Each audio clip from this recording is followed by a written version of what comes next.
মা সুমন্ত বাবু এসেছে বুঝি? আমার বুঝি বলছো কেন? তুমি তো দেখতেই পাচ্ছ আমি এসেছি। সব বলে দিয়েছিস বুঝি? ধীরে ধীরে দগ্ধ হচ্ছে, চূড়ান্ত একটা কিছু হোক, আমি তো তাই চাই বাবা। নিজের স্বার্থ সিদ্ধির জন্য কঙ্কাকে হাতিয়ার রূপে ব্যবহার করবার সুযোগ আর তুমি পাবে না শান্ত দাস। তুমি আমাদের মধ্যে কথা বল কার অধিকারে? কঙ্কার ভাবি স্বামীর অধিকারে। আমি তা হতে দেব না।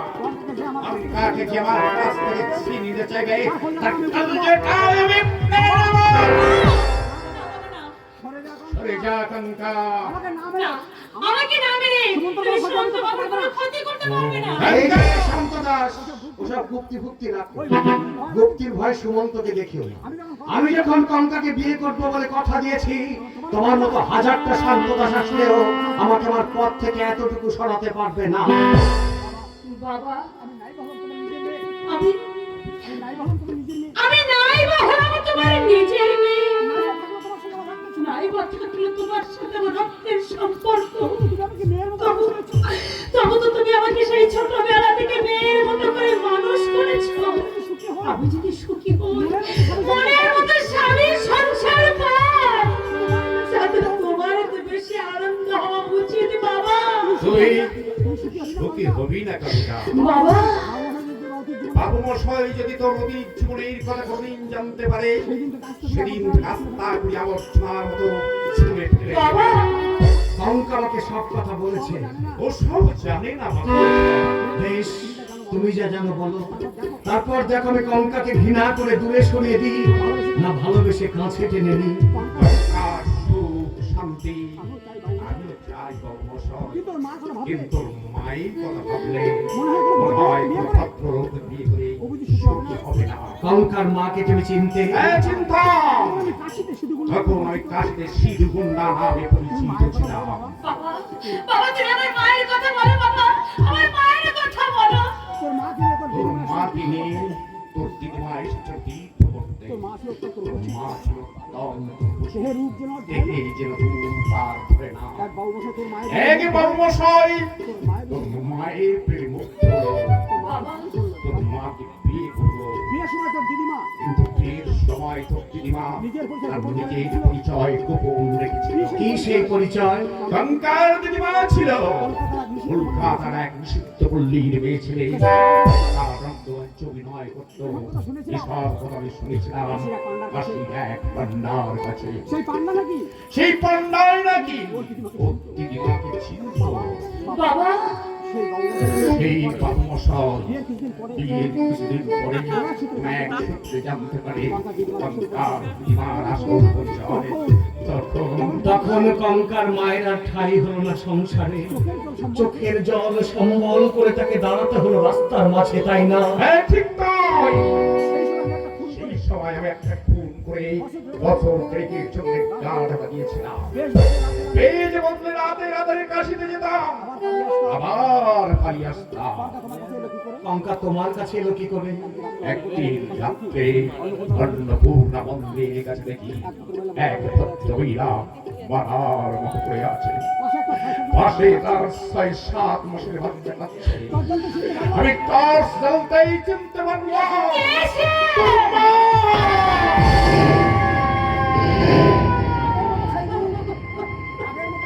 আগের মতো সেই রূপ নেই, চেহারা নেই, স্বাস্থ্য নেই, আছে শুধু চামড়ায় ঢাকা কয়েকখানা হাত। তখন তার কথা বলার শক্তি হারিয়ে ফেলেছে, দুকশ বিরক্ত করছে। মা, তুমি কত কষ্ট পেয়েছো, কত দুঃখায় তুমি পেয়েছো।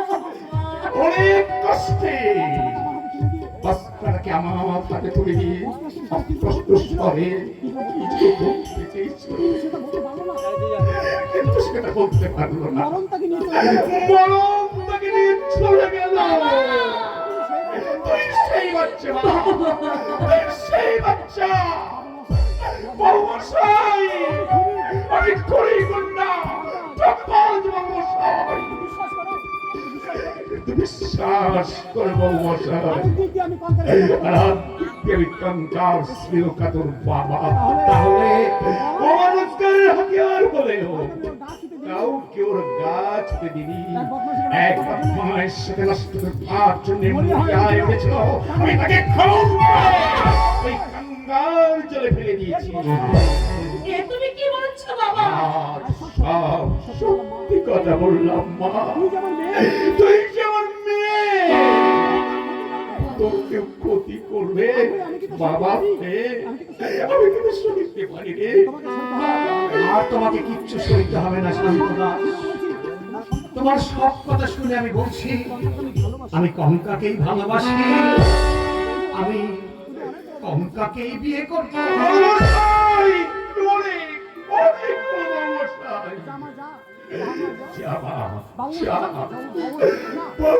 সঙ্গে চলে যা, আমি চলে যাই বহুটা ফেরত দিয়ে, আমি একটু বলে আসি, আমি একটা বলে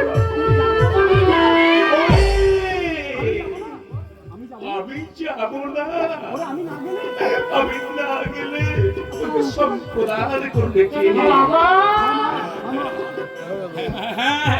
সম্প্রদান করে আমি মনে থেকে হারিয়ে জীবনে আমি অনেক অপরাধ করেছি,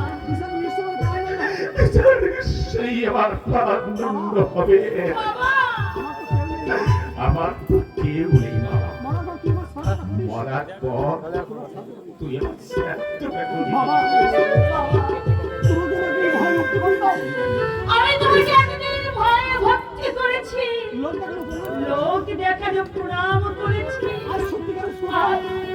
আজ সত্যিকারের শ্রদ্ধা আমি তোমার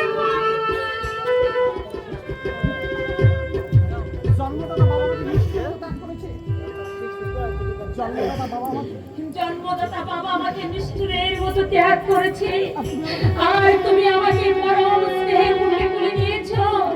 আমি যতদিন বাঁচবো আমি শুধু তোমাকেই বাবা বলে জানবো বাবা, আমি শুধু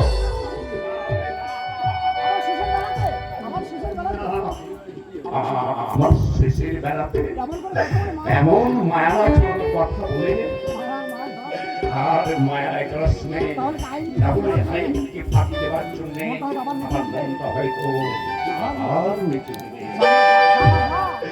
যা, ওই